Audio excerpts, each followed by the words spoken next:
put him on his back. Thurston, right foot kick, down the ground, into the in goal almost. Hodgson cuts it off.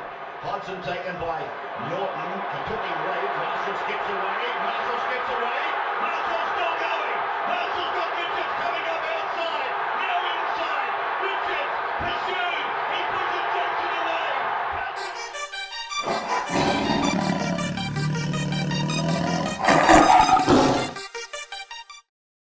And good evening, everybody. It is Tuesday, the 4th of June, 2024. You are back with another episode of the Tiger Town podcast with your hosts, Zach and Toby, brought to you, as always, by Best On Ground Digital, bestongrounddigital.com. They will not steer you wrong.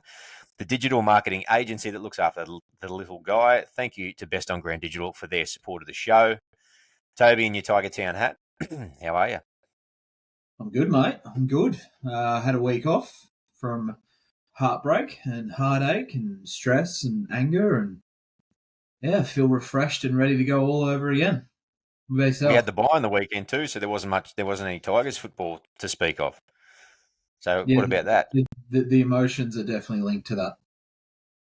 Oh, yeah. Oh, sorry. I thought you were just having a rough trot. No dramas. Oh, I am having a rough trot, but it's just purely for the fact I'm a Tiger supporter.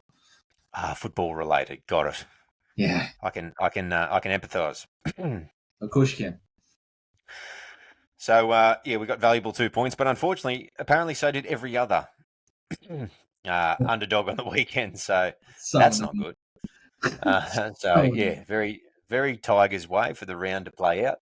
Even when we don't play, things seem to go against us. Anyway, we're going to jump in tonight to, mate, our Origin predictions. So we're going to go through what we think we think that the Origin is going to go. Origin game 1 tomorrow night on the Wednesday. So listening to this, it will be most likely tonight. If you listen on the Wednesday, and then we're going to dive in, have a look at the Dragons game and the lineups and just a few other bits and pieces around the traps and the media airwaves at the moment.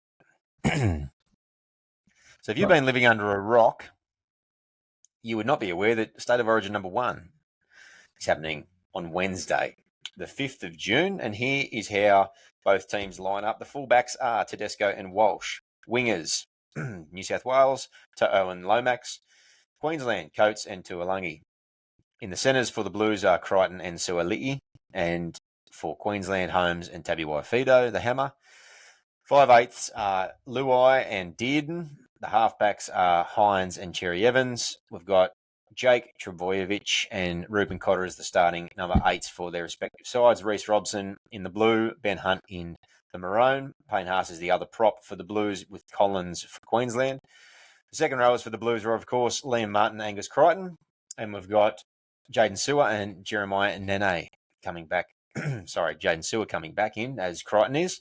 After a little layoff for a couple of years, we've got then Cameron McInnes locking the scrum for New South Wales and Carrigan for Queensland. The Blues bench is Yo, Olakawatu, Spencer Leniu, Hudson Young. 18th man is Matt Burton, and the Queensland interchange bench is Harry Grant, Mo Fotuaika, Jermaine Hopgood, and Selwyn Cobbo, with Felice Kafusi as their 18th man now, mate. I've never read out that I can remember 36 names consecutively in a team list. No, you did right. There you go. So we're, of course, rabid Blues supporters growing up on the mid to north coast of New South Wales. Born and bred, it's not exactly country, but it's certainly not very urban where we grew up, and it runs through the veins of everybody down there. So for any Queenslander around us saying that we don't get Origin, you're dreaming. We just don't win Origin. I hate that saying. You don't get Origin. You can go and get it. Oh, fuck. You get fucked. We don't get Origin wins. That's it. That is probably a fair statement. Yeah, well, it is, because we have hippies for coaches, but at the same time, you've got to realise that we're in it for the long haul. We're always in it for the long haul. You guys go after each other after you lose 1 or 2 games. We never go after each other. We're always in support. Yeah, we hate the team no matter who gets picked. Yeah, exactly. We're always arguing and bickering. You said hippies, so you don't think that Madge will be out there doing any grounding, barefoot grounding? No, with his boys this weekend? I don't think there'll be any. I don't think there'll be any sticky icky passed around the peace circle. Oh, that's a shame. They'd be a bit happier. Madge looks like he might need a little. Oh, you can have it after the game. You can have it if we win. Okay. I'll go buy it for Mate, if he ends up signing on as the coach of Parramatta, he might need it a little bit because the vein in that neck and forehead is not getting any less on Maggie. Mate, we aged him by 10 years. There's a good chance the Eels will do the same. Enough bullshit. Who wins the game and why? We're going to start out with that, and then we're going to look at some of the selections. No, I think New South Wales win. 1, because it's in Sydney. 2, because of the Batchy Blues.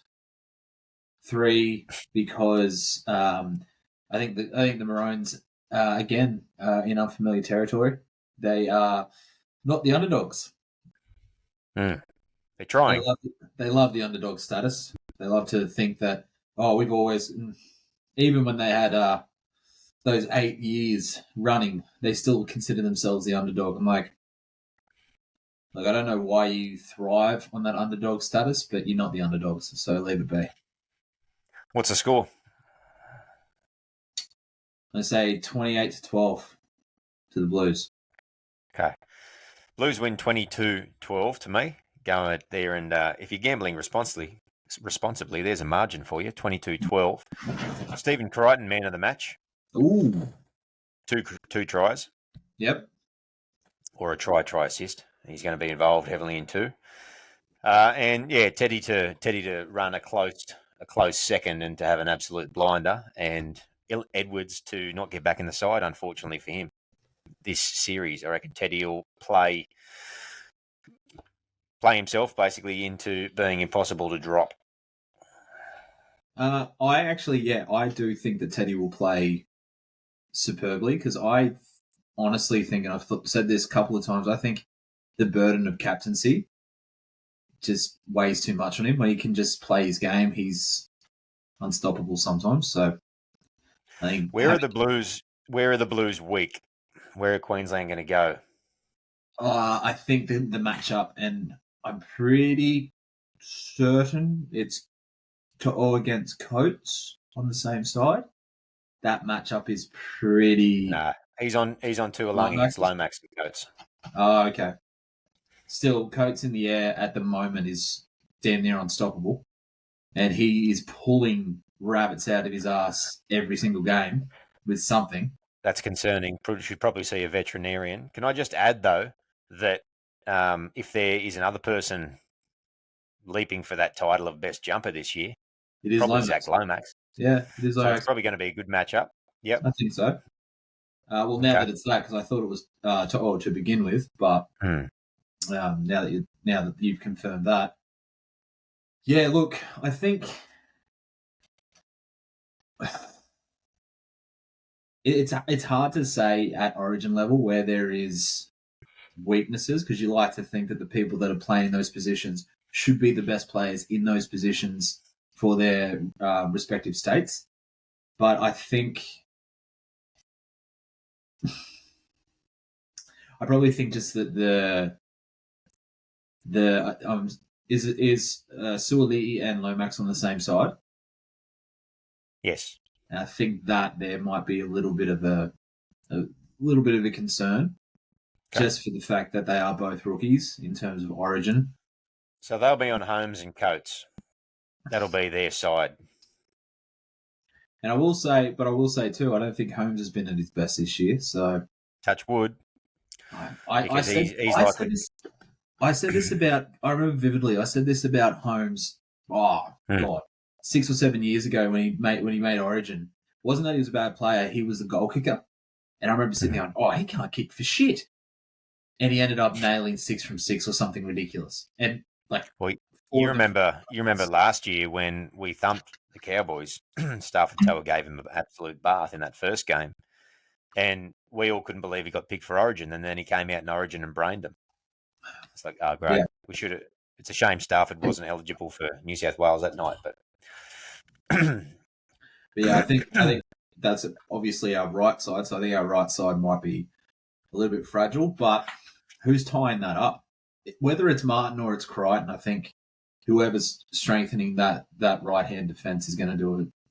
Like that back row is as solid as any back row that can be put together in the NRL.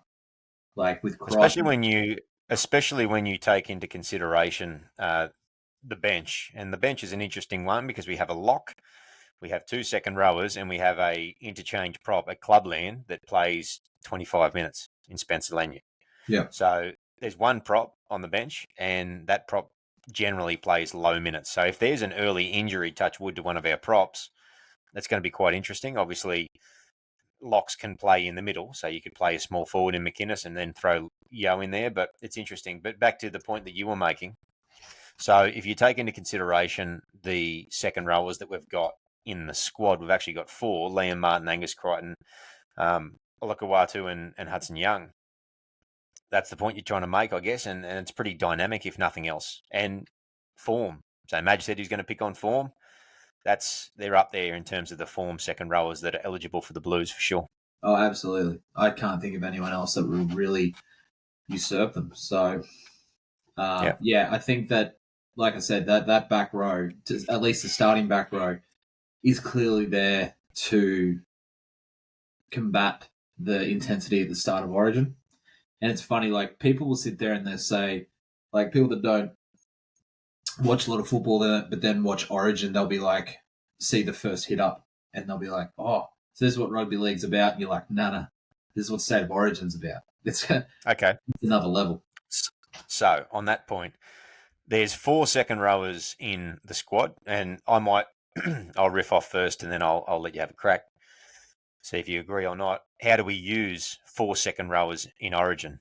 It's not like you're going to sub off your 2 edge players and you play 40-40. So at some point, you're going to make the assumption that some of those move into the middle rotation. Here's what I do.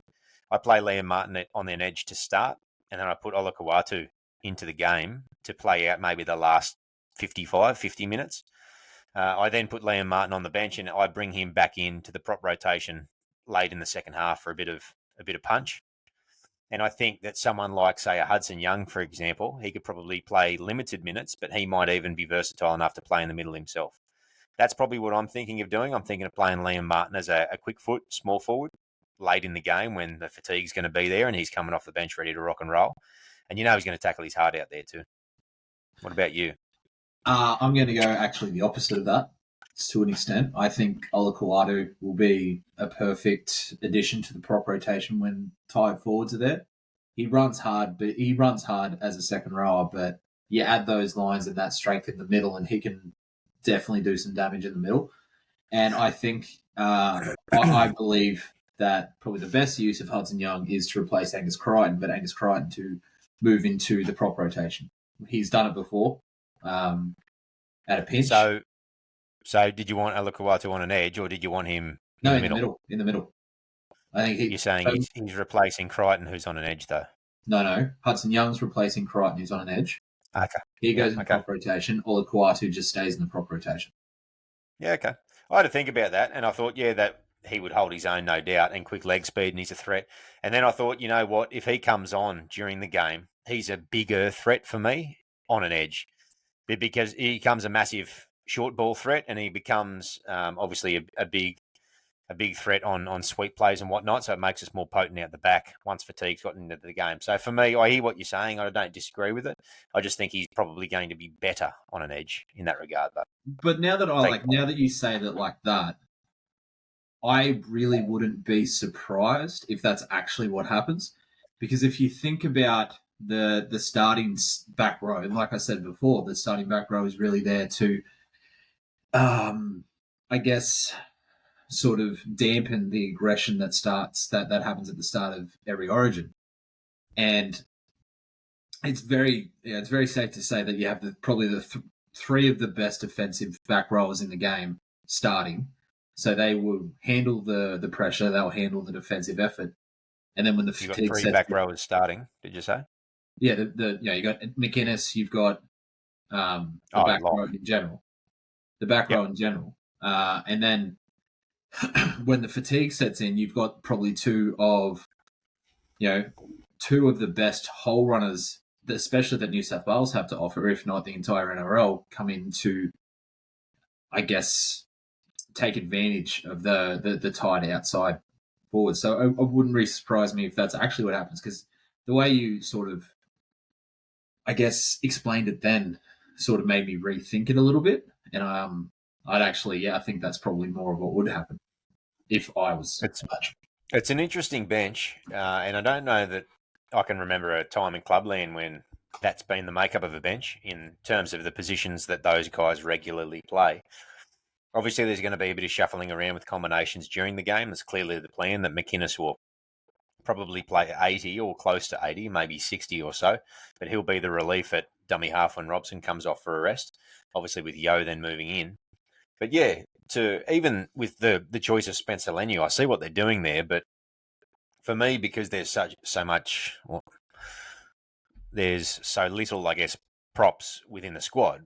I would have thought the bigger minute prop was probably a more safer option, someone like a Steph maybe. But No, yeah, it's imagine. interesting. It's interesting to see how it goes. And look, once we get to the Tigers squad for this game, we'll see that it's not the only interesting selections that we're going to see in the next few days. That's for sure. It's Yeah, very unmatched for me though, in some ways. Like it's different and it's on form, which we know wasn't necessarily the case in Clubland. And I don't think I can remember him playing like maybe a 4-forward bench, right? But he would often play a subby or a utility, or a I prop think heavy bench maybe. I can remember him doing it once at Souths, but the only reason I remember that is because everyone talked about because the Souths played us, and it was the first time four brothers had played in the same team. So Yeah, but again, very prop heavy. yeah, I guess Yo is technically a middle, but there's a big difference, obviously, between lock and prop. But anyway, I digress. We'll move on. It'll be interesting. I like the selections, I guess. Some of them were interesting. Obviously, the no appy was obviously a big thing that we've spoken about. But yeah. now that the side's there, we're just excuse me, just talking strictly about the side that is that's going to run out. Yeah, there's some interesting propositions. I'm excited to see what some of these newer guys can do. Is there any sort of I guess was there any selection that you think was wrong? Do you think that somebody else Yeah, deserved that place more? Reece Robson for Appy. I think Yep. that's an incorrect selection. So do I. And then outside of that, I don't think there's any incorrect selections. I think that's just blatantly, objectively a Yeah. terrible decision. And I think if the New South Wales football watching public voted, I think they would vastly agree. But luckily, it's not done by democratic process, thankfully. But outside of that, there were some contentious ones. I mean, Spencer Leniu is a contentious one. I mean, at that point, what are you rewarding? He's been back for, 3 weeks? I'm not 100% sure on the minutes he's played in that time, but hasn't been a great deal. It wasn't a good reason that he was out in the first place. So you're rewarding somebody for playing low minutes and really putting his name in the headlights for the wrong reasons. And I know that that's not what selections are about. But if you're looking for character, and he said he was looking for form as well, so an interesting one there. Hudson Young, I could have, considering they picked Olakau'atu on the bench and Crichton's form is irresistible and Liam Martin's form is irresistible. I think Hudson Young is lucky to be in the 17. I wouldn't have at all been surprised if they had picked another prop in that position. I think that he'll do a good job and he's a great player and he plays with the right intensity and he hits hard and he doesn't leave anything out there. But I just don't like we've spoken about the second row situation and we spoke about how we think it might go or maybe how we would use it, but I just don't think he needs to be there, to be honest, with all due respect to Young. And if I could maybe throw one more in, maybe Cam McInnes. I think Cam McInnes is a good-hearted player and he's a player that would not look out of place, I don't think, on an Origin paddock, but I just think there are better players than him. I think there's more talented players than him, particularly at this point in his career. Like literally more talented, just as much effort, bigger, stronger, faster, more impactful, more powerful, and he's in decent form, I guess. Cronulla were going okay, but they're put it this way: you could substitute Cam McInnes with probably a number of other players and not really miss him. Yeah. And so maybe that's the rationale there. I hope he goes okay, and I don't mind him as a player, but that's probably just a couple for me that stick out. Not so much incorrect, other than the Robson one, but more so just probably not the way I would have gone. There's more than that, but the ones that stick out, mate. Suaalii, obviously, there was a bit of talk around the fact he's going to rugby next year or for the next few years, and was still selected. Where do you stand on that type of decision? I don't like it, and that's the one I was going to bring up. I think the fact that he has decided to walk away from rugby league just shows that he doesn't really have, like, loyalty means fuck all in this day and age. He's got a limited window to make money. You've got to make it while you can. He's a very talented footballer, but at the same time, we're talking about the top echelon of our sport. We're talking about something that very few sporting codes around the world can replicate. Like, you think about the AFL trying to do it, they can't do it. You think about, there's rivalries and this and that and everything like that. Like, you can name dozens of rivalries in professional sport. The only one that probably comes close to a state of origin is probably if you think about the Scottish Premier League and you think about Rangers versus Celtic. That's probably the only thing that can come close. And that's for a whole nother reason that's as intense as it is. But this, for us, is the top echelon of our sport. Forget grand finals, forget X, Y, Z, forget internationals. Internationals are just internationals. And so to reward somebody that is defecting to the other code, I feel it's not rewarding those that are sticking around. It's not rewarding those that are putting in the effort. Like, don't get me wrong, if Brabham Best was fit, Suaalii might not have been picked anyway. So he wouldn't have. Yeah. Best was in pretty decent form and he's the incumbent, and Madge came out and said he was a fan of his. So yeah, I dare say it would have been Crichton and Best. So you're probably not having this discussion. You're right. See, mate, for me, I understand all that and I've got a foot in that camp. But for me, this series is this series. This is 2024. And so whoever is available, I want to win. I want the Blues to win 3-0 and flog them. And if Suaalii is the next best option and he's available this year, then I say play him. But and that's the thing. I'll very happily eat my words if he has a man of the match performance 3 games in a row and say, fuck it, he can go to rugby. He helped us win a series. I'm good with that. But at this point in time, it just doesn't sit right with me. So yeah, fair enough. Yeah, and there's many that maybe almost a small majority that probably agree with you as well. Okay, well, I think we know where we stand on Queensland. We've gone through both tipping a Blues victory. Anything you want to add on State of Origin, mate, before we move on to the Tigers this week? Just that Queenslanders just don't get Origin. No, they don't. I live up here with them. They don't understand. No. All right, moving on. Their own. Mate, before we do talk about the Tigers versus the Dragons on Friday evening, there's been a couple of stories doing the rounds. Stefo Toikamanu we'll talk about in a moment, but Jake Simpkin, mate, been released to Manly effective immediately. So we've always been big fans of Jake, and we speak a lot about how he just, in some ways, was just at the wrong place at the right time, in terms of our club. I think he'll go on to play 100 NRL games, and I think he'll do a good job, whether it's at Manly or whether he finds another home down the line, hopefully. The Manly Tiger Eagles at the moment, they're looking like. But, yeah, all the best. I wish Jake all the best, and I think you feel the same way. Absolutely. Absolutely. Like you said, you and I have both been big fans of him ever since he came to the club. Development was hampered quite a bit. And then, obviously, bloody bringing Appy in, TDS rising through the ranks. It's just unfortunate that he was a little bit of excess, and he deserves more game time. He deserves more minutes. He deserves to have a solid crack at making a fair NRL career out of what he has left. So I wish him all the best. Yeah. He'll, within 12 months, he'll be first choice hooker at Manly, I think, and I don't know. Lachlan Croker's probably going to be hard to usurp. He'll usurp him within 12 months, and he'll play semi-finals with Manly. I hope so. Yeah.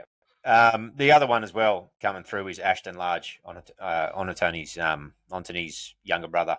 They're both in juniors at the moment. I think Ashton is 16 or 17, and Ontoni's 17, turning 18. So a little while yet, but yeah, Ashton's got big raps as well, coming off the heels of Talon only a couple of years behind him as well. So if we can hold on to those types of players, yeah, the hooking role is pretty filled down through the grades, at least in terms of the pathways at the moment. So Yeah. all the best, Jake, and wish you well over there at the horrible Manly Seagulls. Now, the other one is Steph Utoikamanu. Word has come out that the Tigers have put a 5-year, $4 million deal to him. That works out, for those of you at home, to $800,000 a year or thereabouts, depending on how the years are stacked up. Now, interesting, mate.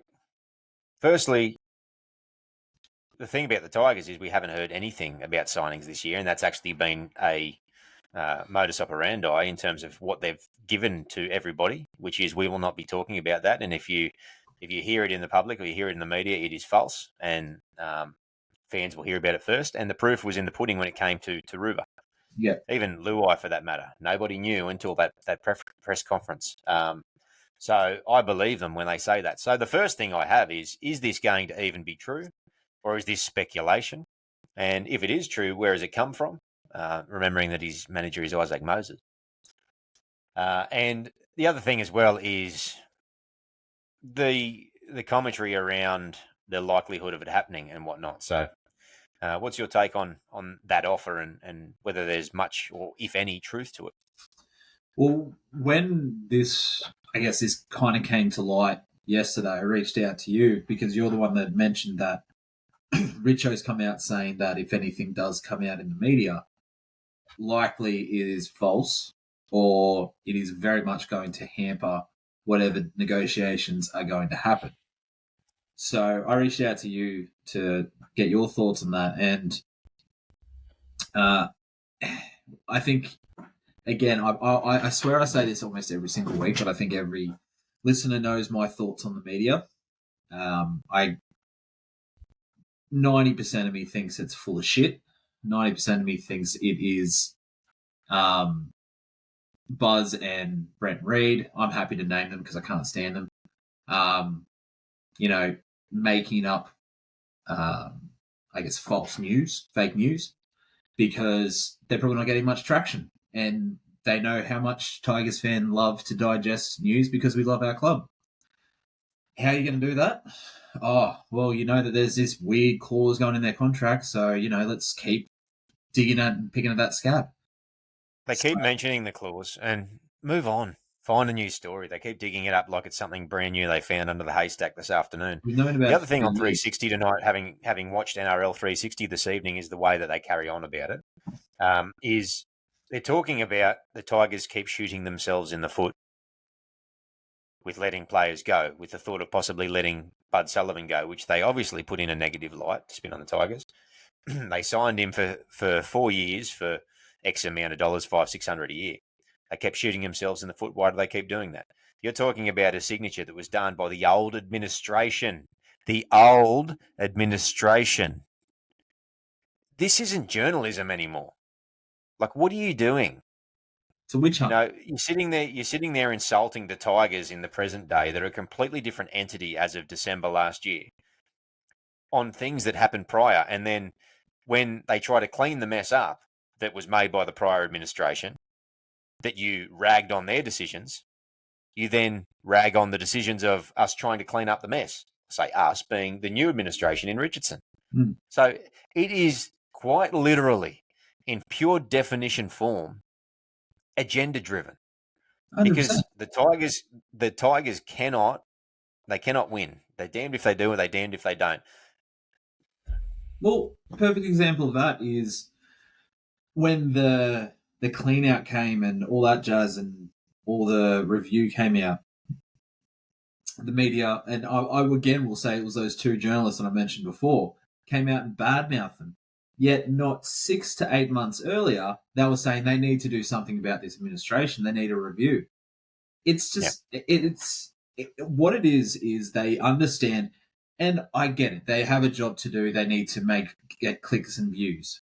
But it gets to beyond the point, and I've said this time and time again, where it's gone, like you said, it's gone beyond journalism, well, legitimate journalism, to today, tonight, a current affairs style where, let's just get some eyes on it no matter what we say. I'm like, don't you guys have, respect for your reputation? Don't you give a shit? So then they started talking about Steph. And so there was language along the lines of, oh, he's $1.10 to leave. Why would he want to stay there? I dare say he'd probably want to go to a good club for less money. These are the ideas. They're all nodding and going, yeah. Then they talk about Paul Crawley pipes up and goes, but if this keeps going, why would anyone want to stay there? We've heard things about Lachlan Galvin possibly considering things, or what's he going to think down the line? This is what they're spewing out. Nobody on that show, and I don't understand, and I'm just singling them out, and as much as it sounds like I'm spending a bit of time and I'm not losing sleep over it, goodness me, but I feel I am.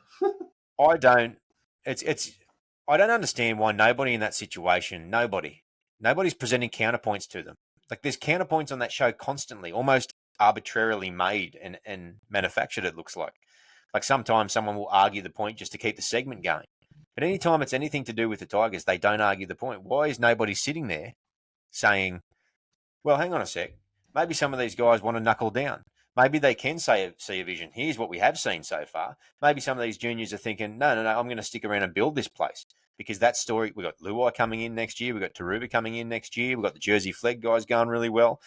The Harold Matts guys killed at this. Like, no one even presents any of that stuff. And the problem with that is most people generally who watch general rugby league media probably watch that show. And most people don't have as in-depth of a knowledge as most of the Tigers fans that love the club have about the way they are actually going outside of on-field performances. And so all that happens is that just furthers the narrative that we're useless, we're shit, we're hopeless, we're this, we're that, we're ripe for the picking in terms of insulting. Just kick them when they're down. It's funny. Let's write more clickbait articles about how shit they are. And it rubs off. Even if it's not true, it rubs off.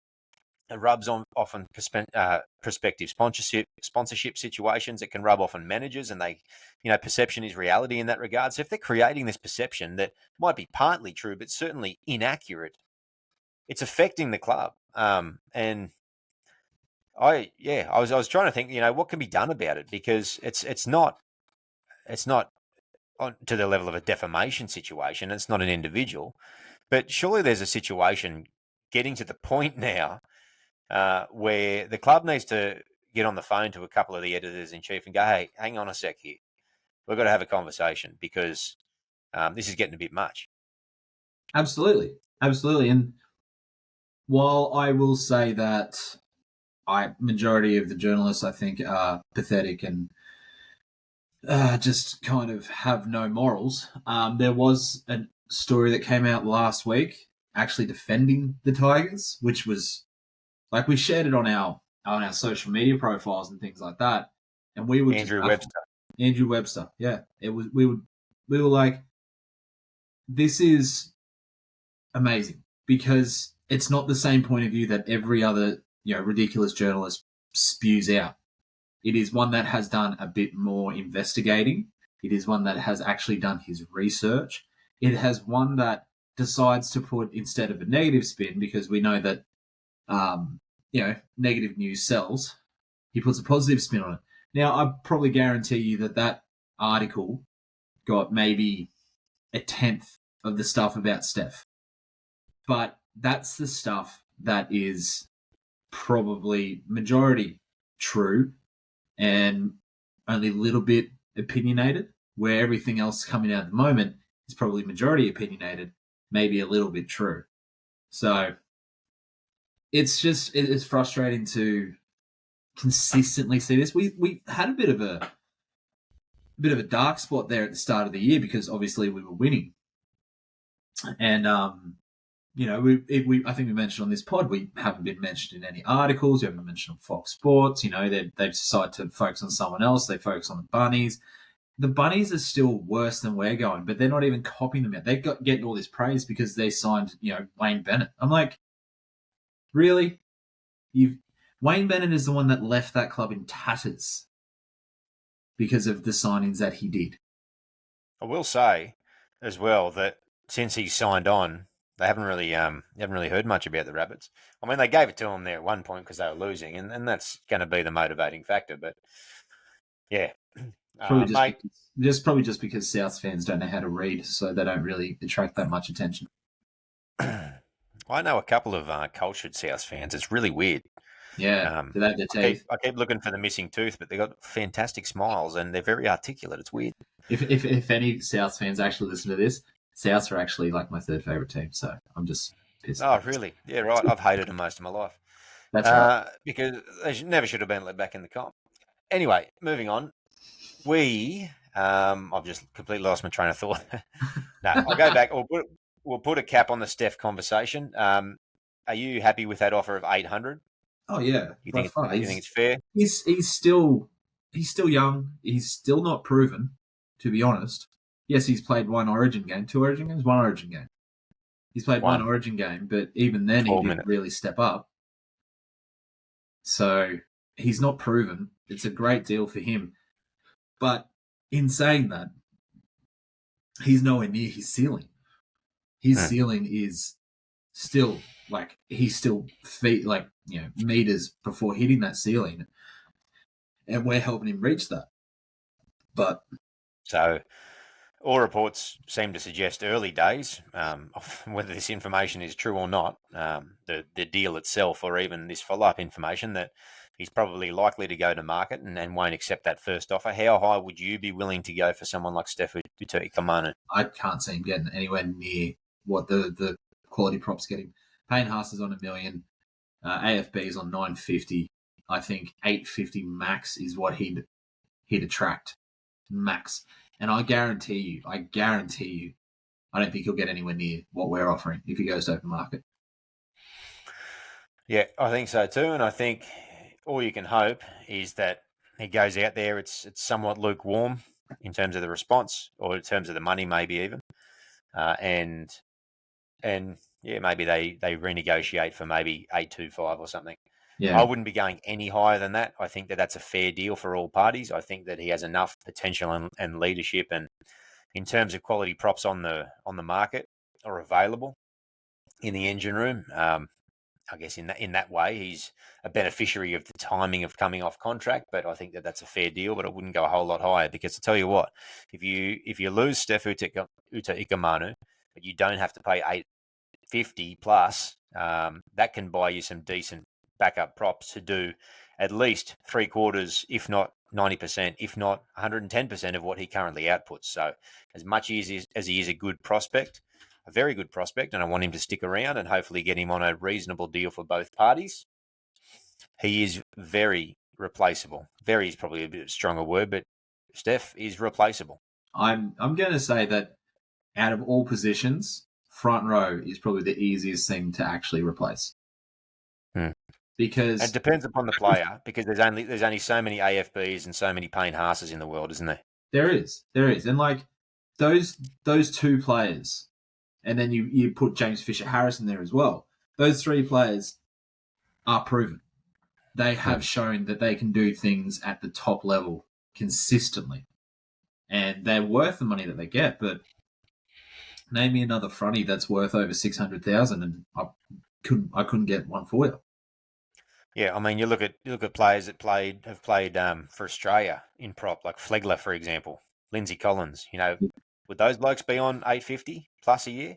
No. I'd find it kind of hard to believe. It might be 6, 7, and they currently, I think they're both currently coming off last up start for the Roos. So there you go. Props in terms of Australia. Ruben Cotter. What's Ruben Cotter on at the moment? Yeah. That plays prop. Yeah. All right, mate. So I think that's a bit of a cap on the news stories outside. We spoke a little bit about the getaways for the boys, Richo and Benji last week, so we won't touch on that, but we might jump in, mate, to the Dragons game Friday. Yep, sounds good. Okay, so Friday, 8 p.m. I think just the one game on Friday this week. Yeah, I think it's Here is how the Tigers line up. A couple of changes, and the game is down at Wynn Stadium. So we have Buller at fullback. Alex Lobb comes in for his first start, obviously coming on in rather unusual circumstances as 18th man in our last start game, so technically not his debut. The other winger is Solomon Alamalo. We then have Charlie Stange starting in centre for what I believe to be the first time in his career. but we'll have to wait and see, at least his NRL career. Justin Olam is the other centre. We then got Lockie Galvin and Bud Sullivan in halfback, with Aiden Caesar serving his final match suspension. Steph, who we just spoke about, and Twal are the props. Twal obviously coming in for Clemmer, who is now out for 3 weeks suspension. Enjoying these senior players getting injured and suspended. Oh, how I love it. Happy Coruscant is the captain and hooker. Speaking of second rowers who are injured, we've got Bateman out with a long-term pec, and we've got Isaiah Papali'i out with a long-term syndesmosis issue. Long-term, 8 to 10 weeks. And Valentine Holmes didn't even get a fine. He did get a fine. He did get a fine, did he? Yeah, got a fine, but he's playing State of Origin tomorrow night, so good luck, good on him. Seriously? So our second rowers, sarcastic or not? I think you do. Our second rowers are Sam Fainu, our new favourite. Yep. Alex Seyfarth is the other, with Manamua playing again in lock after at least being named there to start in the last game. Interesting interchange bench to some degree. Brent Naden is the 14, Fanua Pole, Sione Fainu, and Ruben Porter, who makes his club debut. I think it's his debut. It might be a debut. I'll have to have a look. Ruben Porter came out of North Sydney last season, played a pretty good season. The rest of the reserve bench then, 18th man is Talon De Silva, Solomon for Atape, Kit Lelele'i, Asukapoa, and Jordan Miller. So Jordan Miller gets a first taste. I think it's his first taste of the game day experience in the extended squad, so good on him, mate. Let's go down the list and have a look. Charlie Staines at centre. Not interested in too many negatives this time around when we go through a couple of these selections. So tell me, why can Charlie Staines at centre be a success? He's a good line runner. We've seen that. He does the tough carries when needed. He can be a little bit, I don't know, like touchy in defence. I'm still not sure, but I think in terms of what he can provide, I think attack is definitely something that he can focus on. So we can focus on for him. Okay. Alex Lobb, mate, went right past him. So our wingers stand at 196 and 195 centimetres respectively. Alex Lobb, along with Alamalo, both known to be leapers to a certain degree. Do you think that will be in the game plan? And if it is, do you think that they will end up just kicking Grubbers dead instead? Hope so. Don't hope so. Don't know. For those listening, I actually stole that off X. I think it was Tigercast threw that joke out there. So good on you, Tigercast. That was a funny one. Made me laugh. Yeah, look, I think I don't know. I honestly don't know what to think of this backline at the moment. I'm in an R-ing.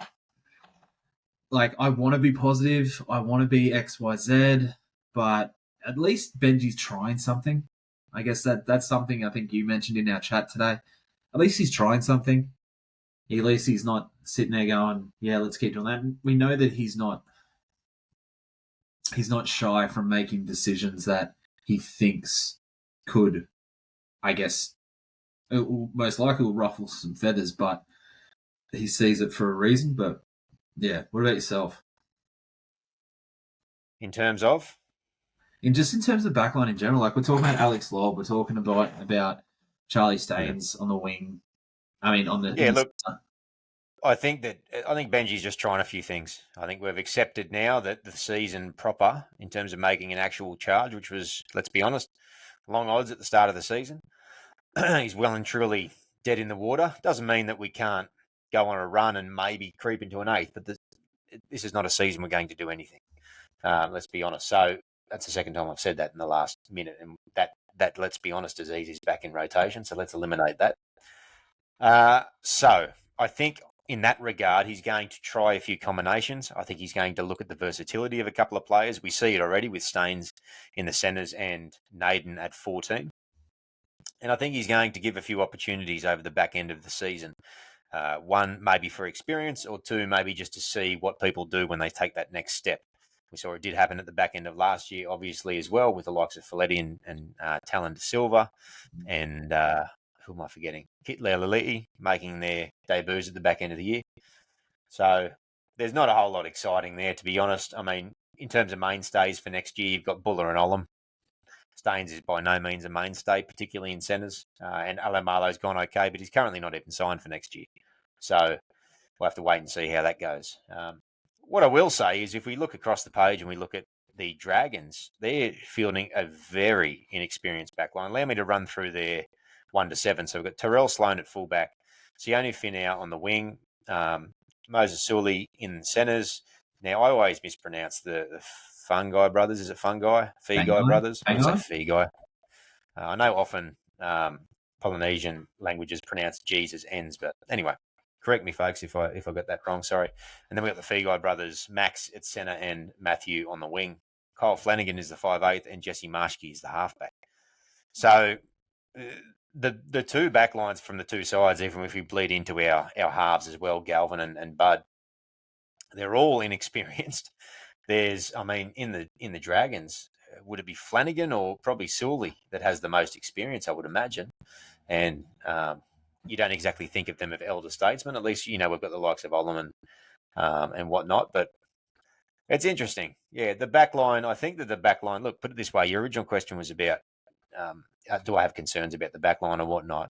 I think that the back line for the Tigers in, if not 12, then certainly 18 months' time is going to look extremely different. For starters, Luai comes in, Taruva comes in, their walk-up starts, but I think we're going to see a couple of people start poking their head through. The likes of Navra and Willett might be able to be discussed in the next 18 months. The same with Luke Lelali'i. One was for the Jersey flag. Yeah, exactly. And if Hamasi Makasini sticks with the club and takes off like a rocket, he's every chance of making a debut at 18. The kid's unbelievable. Likewise with Anthony Large, who's also, in that younger bracket as well. So, and we could sign someone. That's the other side of the coin. So I think that if I'm a betting man, I'm betting everything on the fact that the back line as it currently sits at the moment is very transient. And in some ways, it gives Benji a free swing because he can try a few bits and pieces. Mm. Okay. So it's funny that you say this backline looks will look quite different in 18, 24 months, and there's no two ways about that. But there has been some... It's whispers, it is what it is, and you're the one that actually told me this, and I still don't know whether you're taking the piss or not, but you said... I mostly am. You generally are. You don't really... 94.3% of our conversations is me taking the piss, my friend. So you're not actually a Tigers fan?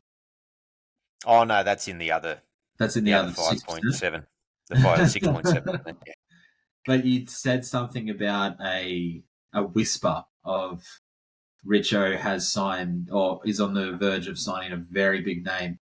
And it started with P and ended with Hausen. Now, was that taking the piss, or is that something you have heard very small whispers about? Small whispers, but it's not for next year. No. If it happens, he's off or available to negotiate from November 1.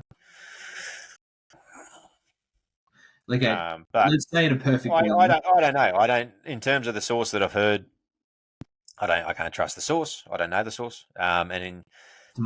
There was a few people actually in a few different platforms where it came from, and yeah.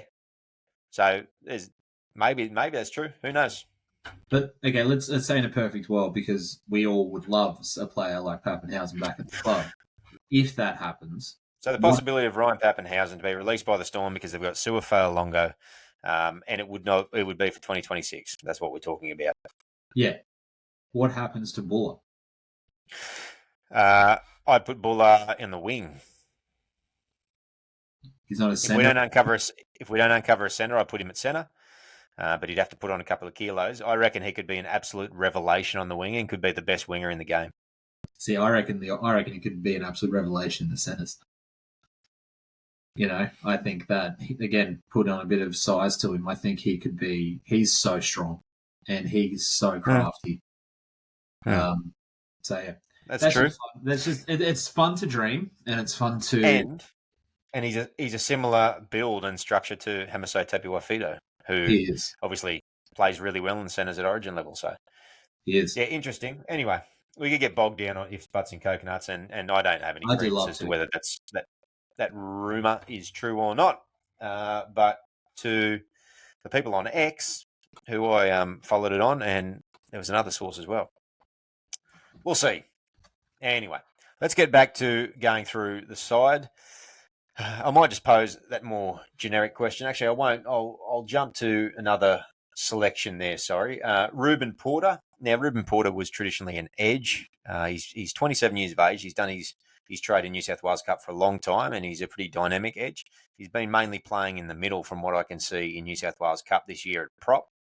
Whether that's because of what we've needed or whatnot, I'm not sure. So, looking at that situation, he may then look to an edge or look to be put on an edge for minutes, because we've obviously know that Seyfarth can quite easily slide out of the second row and go into the prop rotation himself. And we've already got two middles on the bench in Pole and Fainu. So Porter may be there as an edge option. Have you seen much of him, mate? I saw a little bit of him in New South Wales Cup. Wasn't that impressed with him. The first game I saw of his, I thought he made a couple of very key defensive errors and actually handling errors. So my only hope is, and I will say I watched another game where he was vastly improved. So, yeah, it was the start of the year when I watched that game, and I think I even said, please don't ever pick Ruben Porter for first grade. So maybe he's improved dramatically. Maybe he's the best we have. I don't know. I will say like I said, I saw one game where I was very, very disappointed. I saw one game where he was vastly improved. Who knows? So. All right. Yeah, we'll have to wait and see. And Brent Naden on the interchange bench. How are they going to use Naden? Well, Benji's not afraid to not use an interchange. So just cover there just in case something happens, I guess. Do you think there's a possibility there's a late switch for Talon to come in at 14? I don't know why they would do that, but no. Okay, so but he hasn't been named in New South Wales Cup. Talon hasn't. So no, well, he is 18th man, and that being said, then I highly doubt Naden is going to play in hooker. So Justin Matamua has played a bit of hooker. So if Appy goes down, touch wood, or he's going to basically have to play 80, which they haven't really been aiming to do of late, with Jake Simkin playing a couple of games and obviously Latu doing some time in there too. So it'll be interesting to see how that plays out. It will be interesting too, because it's something that I mentioned with Seyfarth was, if you give him a very simple game plan, he does seem to thrive. Is it potentially the same if we talk about the replacement of Naden? You know, he comes in, maybe he does do, maybe Matamua does come off and he's subs in at lock. We know that Naden, big enough. Yeah, Naden front on tackle's fine. You know, he's strong, he can actually get you. We know he can ball play. He played halfback. Especially if you're already on the ground. Yeah. Oh, what a fuckwit.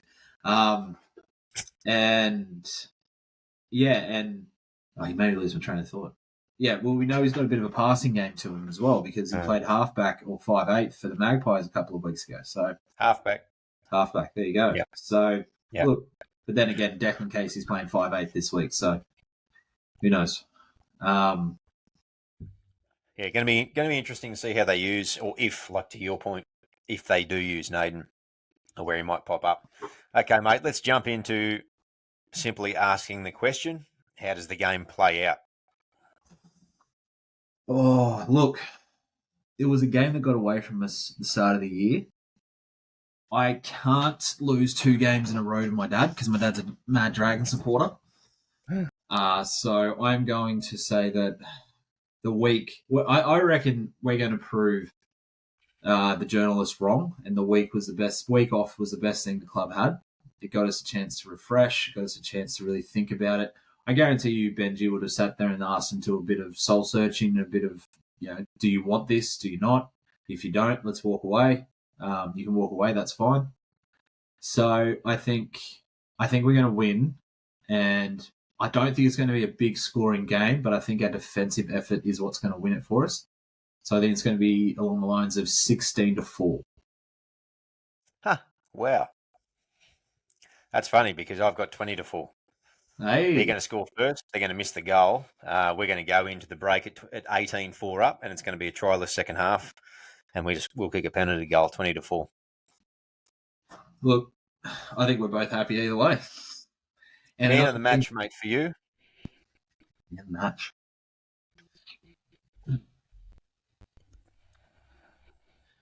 I'm probably. I'll go first. Yeah, you go first, but I think I've already got one anyway. Dream Buller. He'll run for over 250 metres and have 2 try assists. He is due for a big running game. I'm actually going to say Galvin. I'm going to say the Galvins. He had I think we mentioned it last pod when we talked about the, I can't remember who we played last and I don't want to remember. But yeah, I think his confidence continues to grow regardless of the outcomes of our games. So, yep. Yeah, I think lucky Galvin. Okay.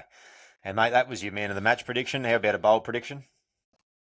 Well, I can't go till he scores another try. He's already up 2. He's racking them up now. He is. He really is. You know what? I reckon Matamua is going to score his debut try. Because I don't think he scored one yet. Not sure. I'll have to have a look. Oh. Yeah. If Matamua hasn't scored, that's who he's going to score. He's going to score a try regardless, but I think it's his debut try. What about you? Not bad. I'm going to say that Charlie Staines at centre will be invisible. We won't have an answer there next week. But thinking as I'm talking, that's not very bold at all. So I might go down the angle of Matamua really impressing at lock, and us talking and other people talking about, it looks like he's got it for the next month. So I think he's going to have a cracker game in lock there, and people are going to grow in confidence, I guess, for the near future in terms of him holding that spot. Yeah, well, I just checked then, and it will be his debut try if he scores. So you and I have a very similar bold prediction. You mean when he scores? Sorry, when he scores. I wonder what he's paying to. All right, beautiful. So 8 p.m. Friday, the 7th of June, the Tigers play the Dragons, obviously, at Wynn Stadium in Wollongong. If you're in the area, get on down and support the boys. Mate, anything else you want to add about that game before we go through the PSAs and wrap up the show? No, but I know my old man doesn't listen to this anyway, but if he does, fuck the Dragons. That's good. We'll make sure we hold him down and make him listen to at least that part. Yeah, done. I see him next weekend anyway, so I will. As always, if you don't follow the show across all the platforms here, they are Apple, Spotify, YouTube, Facebook, Instagram. I got all 5 of them. Look at me go. I think that's the first time ever. I think first time ever, mate. Like, subscribe, follow us on all those channels. We try to post plenty of conversation, junior news, any rumours we might hear, anything along those sorts of lines, plus general game commentary as well. So interesting stuff, and love the comments and the interaction that you guys throw our way every single week. Please keep it up. Dial it up to 11. We don't care. Speaking of those platforms, we've got a couple of podcasts we'd like to recommend to you. The West Tigers podcast and the new one that we're fans of, the West Tigers Faithful podcast. You can follow both of those. Both do great work. The latter particularly talks about the juniors to a high degree, which is always appreciated. You can find them on the platforms that we mentioned earlier. Thanks again to our sponsor, Best on Ground Digital, bestongrounddigital.com. They will not steer you wrong. The digital marketing agency that looks after the little guy. That's their slogan. That's their tagline, and they deserve every bit of it. Thank you to Best on Ground Digital for continually supporting the show, despite the fact that we still look like this. As in actual facial features or the quality? Yeah, actual facial structures, mate. Yeah, look. Handsome, not I. We have faces made for radio, mate. Correct. Barely that. Maybe Morse code. Yeah. Mate, anything else you want to add before we sail off into the sunset for the evening? No, not really. I guess the only thing I will say is as next weekend, we'll talk about this in the next pod as well, but next weekend I will actually be down for a Leichhardt game to watch the Titans, watch us play the Titans. I'll be wearing this hat, so I'll mention it again next week, but if you guys anyone's going to the Titans game and you see a few people wearing a Tiger Town hat, come up and say hi. And yeah, be nice to see a Leichhardt game this year. Absolutely. And Toby's not hard to miss. Are you, mate? Well, I am if you're looking for height. Yeah. So if you're looking anything above about 5'4", you won't spot him. But if you're down on your knees or you're sitting down on the ground or something, you've got a fair chance. Big Yeah. black beard. That's my only You know what? forgiving feature. It is. Now that's speaking of lost trains of thought, I think that the only thing, mate, left to do now then, given that, is go the Blues and Ooh. go the mighty West Tigers. So I got two then. I got up the Blues and up the Tigers.